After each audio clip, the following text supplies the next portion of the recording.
Well, good afternoon everybody from here in the Philippines. Debbie and I wanted to make up a little clip today about community development and missions. People have questions about community development. Some missionaries like to do it and others don't like to do it. For us it's been a really important part of our work. I can remember back to 1989 when Debbie and I walked into the tribe. There was no road there was no facilities, no electricity, there was no running water or even a toilet, nowhere to live.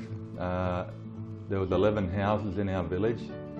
9 of them had grass roofs and only 2 had a metal roof. And that was the situation that we moved into. The infant mortality rate was really high. Just previously 18 out of 23 children had died within a 1-month time span from measles. It was the people really had a hard time for medicine. They had no way to process their food, they had no facilities, and they really just lived hand to mouth. The conditions were hard. At first the people didn't receive us really well, but after a while we became like family to them, and to this day we love the Higaonon people. Well, they're our family, and our 2 children are Higaonon, our grandchildren are Higaonon, and I wish we were born Higaonon too. Both Debbie and I were adopted into Higaonon families soon after being there, and our Higaonon families really cared for us and loved us to this day. And it wasn't long and we started spreading the gospel, and many people got saved. And to this day the churches are growing very quickly, and we're sending out mission teams, and evangelism is really going well. But we also learnt right back in the early days that we needed to look to the Lord to help our Higaonon people because their situation was really bad. And the first thing that we started to do was to try to do some medical work, because back in those days there was no medicine up in the mountains, and people would die from very small sicknesses. I had a child die one day in my arms, and it was quite devastating. And so Debbie and I got books and we started to learn how to become doctors. We've got a term over here, it's morag, and morag means you're kind of like a doctor. So we say we're MD, or morag doctors, or we're like doctors but we're not really. But we started doing medical work. Debbie and I would take turns treating patients as they would come to our home, and we'd get more and more medicine as our knowledge would grow. And eventually Debbie trained a whole bunch of women to be medical workers in the village of Higaonon, where we first lived for 12 years. And then we wanted to build a clinic, because we used to do it all on our front porch, and we wanted to set up a little building. And for wood, we cut down this great big tree, and it was a tree that was a spirit tree that the people used to worship.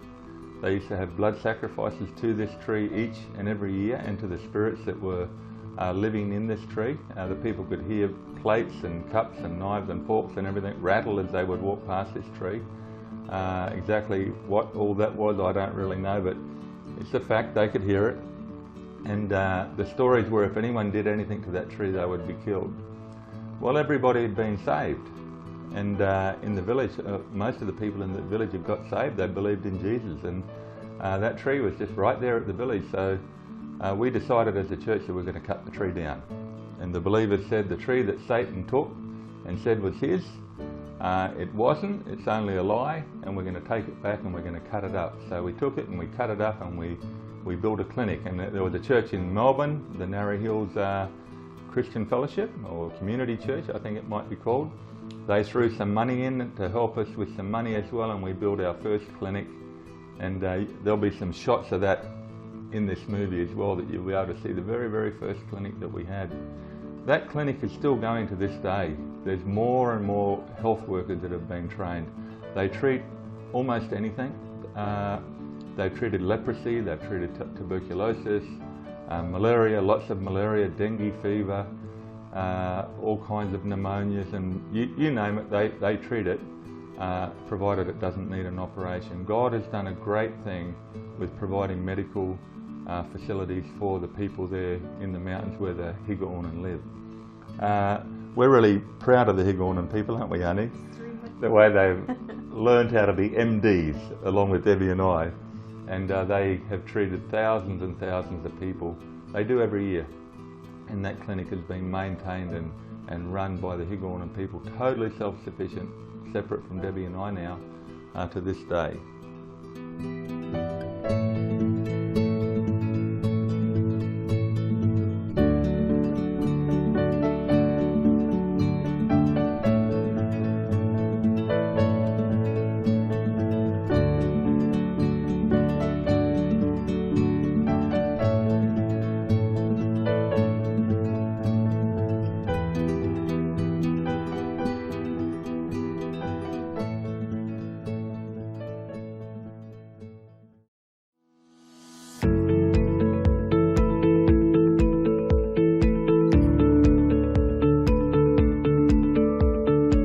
After we had the clinic, we noticed that the people had to grind all of their corn on 2 rocks, and corn was their staple food. That's what they used to eat most every meal.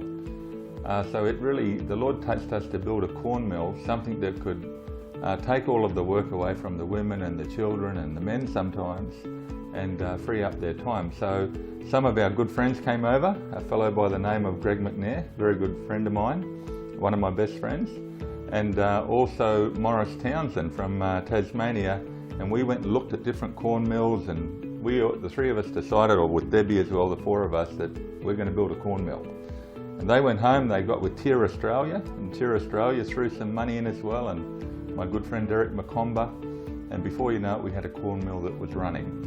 And that's run to this day. Debbie and I haven't lived in that village for 20 years, and our beautiful Higaonon brothers and sisters have maintained that and perfected it and even made it better. And to this day, it grinds corn for them. Community development it's really worth it, even though it's quite a big job to do.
People travel to this corn mill from like hours walk away, and many times they carry their corn that they grow up in the mountains for a couple of hours, and they get it ground. Sometimes they have a horse if they're affluent people, or a buffalo, but many times it's just on their shoulders, and then after it's ground they'll carry it all the way home, and they're just so happy to have it ground.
We also built about 20 school buildings.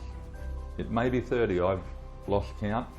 I know the Department of Education in the Talaandig region where we lived, I have about 30 different trophies that they've given me. Like every time we build another building, they give me another token of appreciation.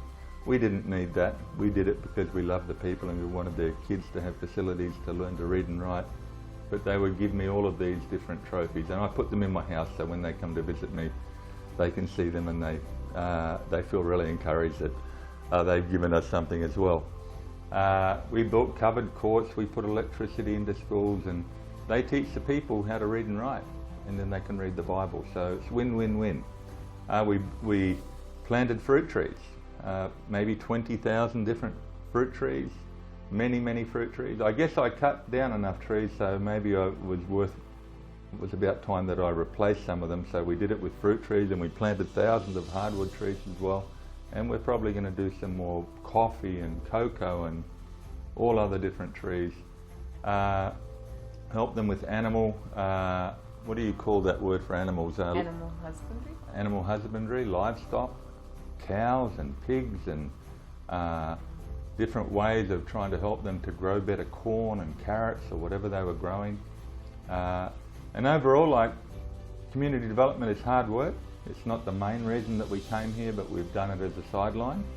And sometimes you get a project and it goes really well, and then other times you do a project and you work it out. In hindsight, you think, well, I wouldn't do that one again. But it's all, you just put it down to experience, and you just say, well, Lord, you had me do it. And thank you for being able to have that little bit of help into the lives of the Higaonon and eventually the Talaandig people as well.